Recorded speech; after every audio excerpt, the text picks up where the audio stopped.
There's something quite different about Hong Kong right now. I can't explain it immediately, but I can feel it. The last time I was here about a year ago, it felt quieter. Not dead, but cautious.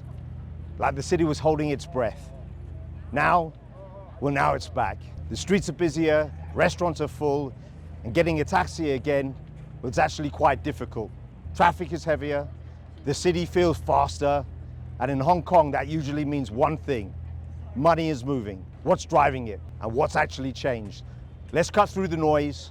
Hong Kong runs on one engine: capital markets. And right now, the engine is turning again. We're seeing a real revival of IPO activity, particularly driven by Chinese companies coming back to the market. That's not just headlines, actual deals getting done.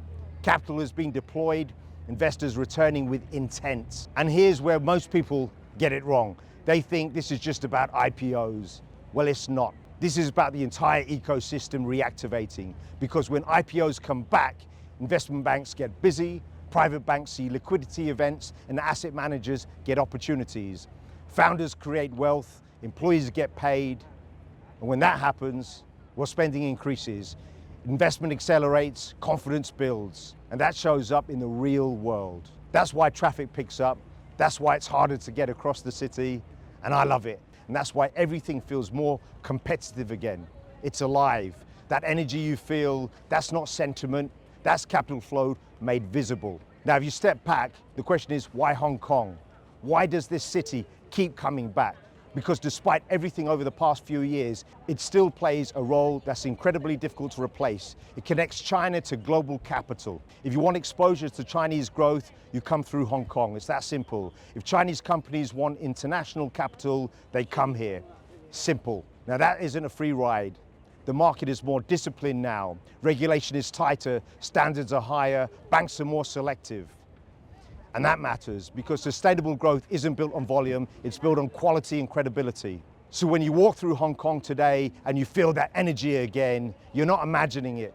When you're seeing it in the early stage of capital markets, that's a revival. It's driven by IPOs, driven by liquidity, driven by confidence. But for me, it's always been more than that. I've always been in love with Hong Kong, the energy, the pace, the unpredictability of it all, and the contrast, because one minute you're in Central, surrounded by money, ambition, movement, and the next, you're in the mountains.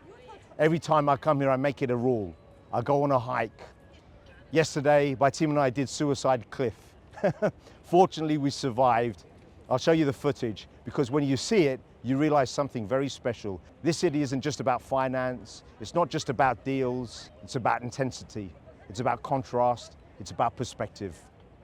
And maybe that's why it works, because Hong Kong doesn't feel just like any capital. It demands energy, and if you bring it, the city's going to give right back to you.